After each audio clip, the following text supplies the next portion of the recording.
Hi everyone, Nick here. Welcome back. How much can you safely spend in retirement?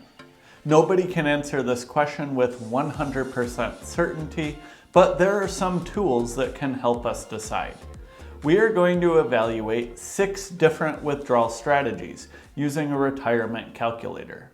We'll look at how to interpret the data, see how the strategies compare, and which trade-offs are involved with which strategies. I want to briefly review the main risks we face in retirement that should influence our withdrawal strategy. The first is longevity risk, which is the risk of living very long. You might be surprised to learn that there is about a 30 to 45% chance that you or your spouse live until age 95. The next risk, called sequence of returns risk, is one where a bad market near your retirement date can cause permanent damage to your portfolio. Your withdrawal strategy needs to consider these risks. Everyone is different. Some will want to optimize for spending their money and enjoying it while they're young. Others will want to optimize for leaving an inheritance or gift to charity. Some will want to minimize the chance of running out of money in old age, while others might be fine taking a little risk. Keep these risks and your goals in mind as we evaluate the withdrawal strategies. In my last video, we discussed these risks in more detail. We evaluated some basic withdrawal strategies, and we talked about how to stress test these strategies with tools like a Monte Carlo simulation. Check out the video if you haven't seen it. I'll put a link up here and below. In this video, we will go into more detail on a variety of withdrawal strategies, some of which adapt to market conditions. If you enjoy content like this, make sure to smash the like button to support free financial education. We're going to use FICalc in this video. This is a great tool for backtesting withdrawal strategies. They run 112 simulations using historical data to see how your portfolio would have performed in the past. In all examples, we will use a 40-year retirement and a $1 million starting portfolio consisting of 70% stocks and 30% bonds, rebalanced annually. We will always use inflation adjustments. We'll be running with different withdrawal strategies. As you change the strategy in this tool, you get some different configurations to adjust. Each strategy has this button you can click called Learn About This Strategy. The first strategy is one that we looked at last time. It is called the constant dollar strategy. This is one of the simplest strategies where you withdraw a constant inflation-adjusted amount each year. In this example, we will take $35,000 from the portfolio each year. The success rate of this strategy is 98.21%. It failed in 2 of the 112 historical simulations, it nearly failed in an additional 2%, and it had a large end portfolio roughly 34% of the time. The large end portfolio means it was 3 times larger than the initial portfolio, which means there's a decent chance you would have died with a lot of money. Next, we can see the distribution of the portfolio end balances. We have the median, which is the middle amount of the 112 simulations, the average, and a couple other values. The chart shows the distribution of the portfolio end balances. The y-axis is the number of portfolios ending with that dollar amount. 50% fall in this range of 1.28 million to 4.3 million. 90% between 430,000 and 9.3 million. Next, we can see the available spend. It's basically $35,000 every year unless we run out of money. So this isn't as interesting. These stats and charts work the same way as the portfolio end balance. We'll take a quick look for the variable spending strategies in a minute. At the bottom, you can see the start years for the simulations and which ones failed the backtest. You can click these and get even more data. However, I want to focus on some key pieces of data.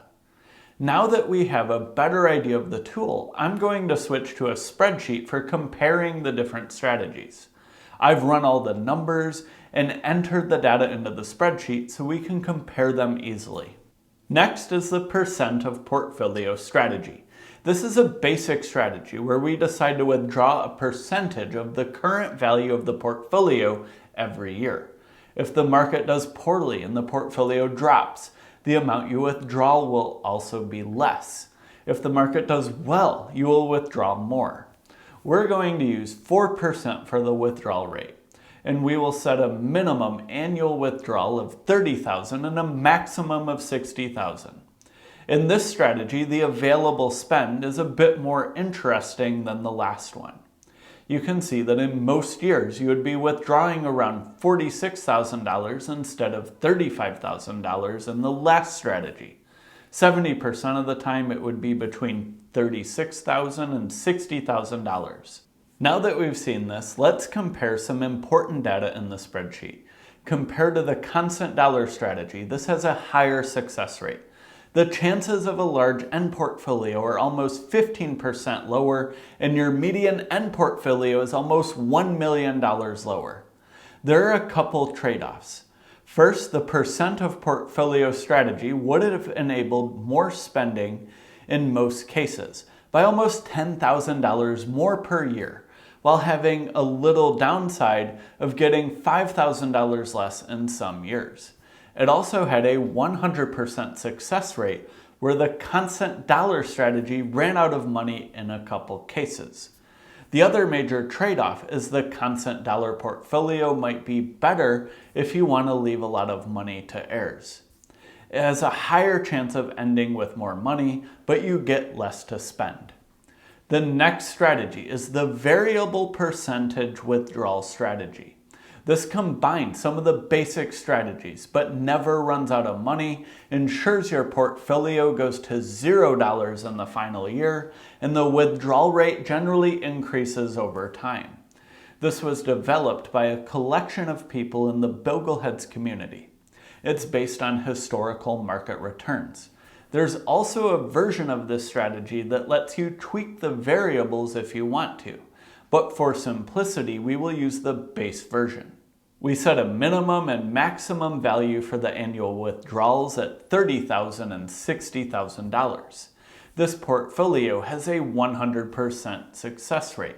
The end portfolio balance is basically always going to be near zero.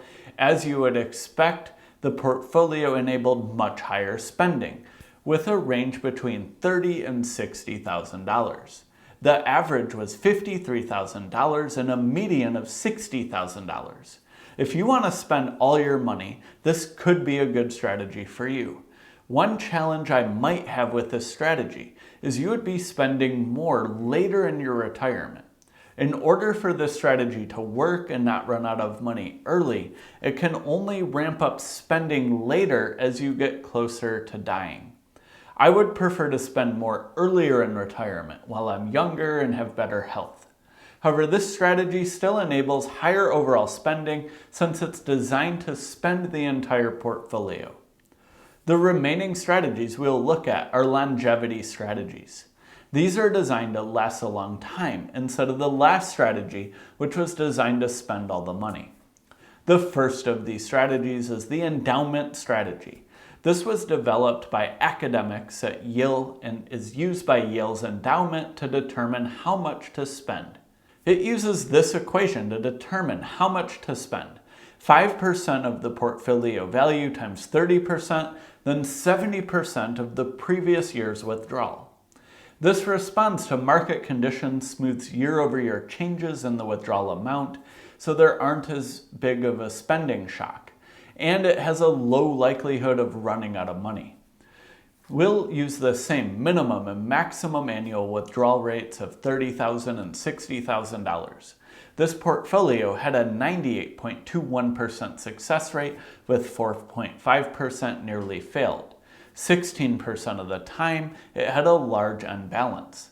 The average spend was almost $48,000, and the median was $50,000. This strategy did pretty well at enabling more spending, while still ending up with $812,000 as a median end portfolio. This is a pretty good combination of higher spending while still having money left at the end. The next strategy is the sensible withdrawals strategy. This strategy is a variation of the constant dollar strategy. You choose a base amount that you can withdraw to cover your required expenses. This would be lower than the constant dollar strategy since it's only for required expenses. Then you pick a second rate called the extras withdrawal rate. If your portfolio has gained value over the prior year, adjusted for inflation, you would take this extras percentage of the gains in addition to the base percentage. If your portfolio went up by $50,000 year over year and your extras rate is 10%, this means you would get an extra $5,000 to spend. This is money you use for wants instead of needs. We'll use 3% for the base withdrawal rate and 10% for the extras rate, with a minimum and maximum annual amount at $30,000 and $60,000. This strategy had a 99.11% success rate.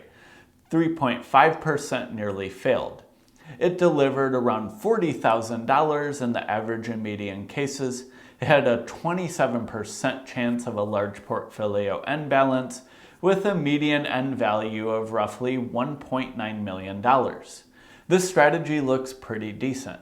The endowment strategy seems a bit more arbitrary, where this strategy is directly connected to funding your wants during the good years and belt tightening on some wants in bad years.